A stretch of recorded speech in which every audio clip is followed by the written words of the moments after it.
ناظرین کرام، آپ کو یوٹیوب کے ڈیجیٹل چینل پر خوش آمدید کہتے ہیں۔ آج ہم آپ کو ایک ایسا تاریخی واقعہ سنائیں گے جس نے نہ صرف مسلمانوں بلکہ غیر مسلموں کو بھی اسلام کے عدل و انصاف کا قائل بنا دیا۔ یہ واقعہ ہے حضرت عمر فاروق رضی اللہ تعالیٰ عنہ اور ایک یہودی شخص کے درمیان انصاف کا۔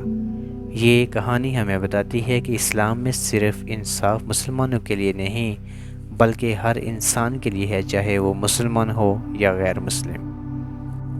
حضرت عمر کے دور خلافت کو اسلامی تاریخ کا سنہری دور کہا جاتا ہے۔ اس زمانے میں اسلامی سلطنت کی حدود ایک طرف سے ایران اور روم تک اور دوسری طرف مصر اور افریقہ تک پھیل چکی تھی۔ لیکن حیرت کی بات یہ ہے کہ اتنی بڑی سلطنت کے باوجود عدل و انصاف کا نظام اتنا مضبوط تھا کہ ایک عام چرواہا، مزدور یا غیر مسلم بھی خلیفہ وقت کے خلاف شکایت لے کر عدالت میں پہنچ سکتا تھا۔ یہ واقعہ ایک یہودی شخص کا ہے جس کا ایک مسلمان سے جھگڑا ہو گیا تھا۔ معاملہ زمین اور سامان کے حق پر تھا۔ دونوں کی بحث پڑ گئی اور فیصلہ کرنے کے لیے یہودی نے حضرت عمر کا انتخاب کیا۔ یہودی کا کہنا تھا، میں اپنا مقدمہ تمہارے خلیفہ کے پاس لے کر جاؤں گا تاکہ وہ فیصلہ کرے۔ مسلمان یہ سن کر تھوڑا حیران ہوا، ایک غیر مسلم خلیفہ وقت پر کتنا اعتماد کرتا ہے۔ دونوں ساتھ چل پڑے۔ دونوں سیدھے مدینہ منورہ میں حضرت عمر کے دربار میں حاضر ہوئے۔ یہودی نے اپنا مقدمہ بیان کیا اور کہا، امیر المؤمنین، میرا اس مسلمان کے ساتھ جھگڑا ہے، میں چاہتا ہوں کہ آپ ہمارے درمیان انصاف سے فیصلہ کریں۔ حضرت عمر نے نہایت سکون و تأمل کے ساتھ دونوں کی بات سنی، پھر مسلمان کی طرف متوجہ ہو کر پوچھا، کیا یہ بات درست ہے جو یہ شخص کہہ رہا ہے؟ مسلمان نے اپنی صفائی میں کچھ دلائل دیے، مگر حضرت عمر کی آنکھوں میں وہ نور تھا جو جھوٹ کو فوراً پہچان لیتا تھا۔ آپ نے مزید سوالات کیے اور معاملے کی گہرائی تک پہنچ گئے۔ پھر فیصلہ سنانے کا وقت آیا۔ ناظرین، اب آپ سوچیں، ایک طرف ایک یہودی تھا جو مسلمانوں کے معاشرے میں اقلیت میں رہتا تھا اور دوسری طرف ایک مسلمان۔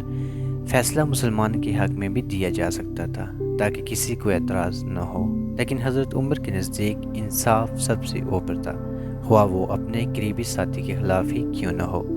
حضرت عمر نے فرمایا، یہودی کا حق ہے اور مسلمان نے زیادتی کی۔ یہ سن کر مسلمان کا رنگ پھک گیا، کیونکہ اسے امید نہیں تھی کہ خلیفہ وقت غیر مسلم کے حق میں فیصلہ کریں گے۔ لیکن یہودی کی آنکھوں میں حیرت اور خوشی کے ملے جلے جذبات تھے۔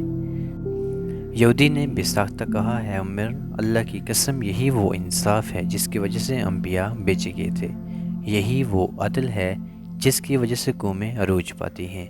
میں گواہی دیتا ہوں کہ آپ واقعی سچے خلیفہ ہیں اور محمد صلی اللہ علیہ وسلم واقعی سچے رسول تھے۔ یہ کہہ کر وہ یہودی اسلام لے آیا۔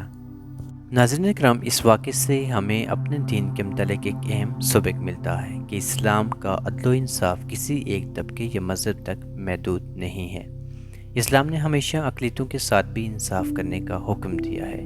حضرت عمر کا یہ فیصلہ صرف ایک مقدمہ نہیں تھا، بلکہ یہ دنیا کے لیے ایک پیغام تھا کہ انصاف مذہب نہیں دیکھتا، انصاف طاقت اور دولت نہیں دیکھتا، انصاف صرف اور صرف سچائی دیکھتا ہے۔ حضرت عمر کی خلافت میں عدل کا یہ عالم تھا کہ اگر دریائے فرات کے کنارے ایک کتا بھی پیاسا مر جاتا تو آپ ڈرتے کہ اللہ کے سامنے پکڑ ہوگی۔ آج ہمیں اپنے معاشرے میں اسی عدل و انصاف کو زندہ کرنے کی ضرورت ہے۔ ہم چھوٹے چھوٹے معاملات میں رشتہ داری، سفارش، طاقت اور دولت دیکھتے ہیں، جبکہ اصل انصاف یہ ہے کہ جو حقدار ہے اسے اس کا حق ملے، چاہے وہ کمزور ہو یا طاقتور، مسلمان ہو یا غیر مسلم۔ ناظرین کرام، یہ تھی حضرت عمر اور ایک یہودی کے درمیان انصاف کی وہ روشن مثال جو آج بھی عدل و انصاف کے طالب علموں کے لیے مشعل راہ ہے۔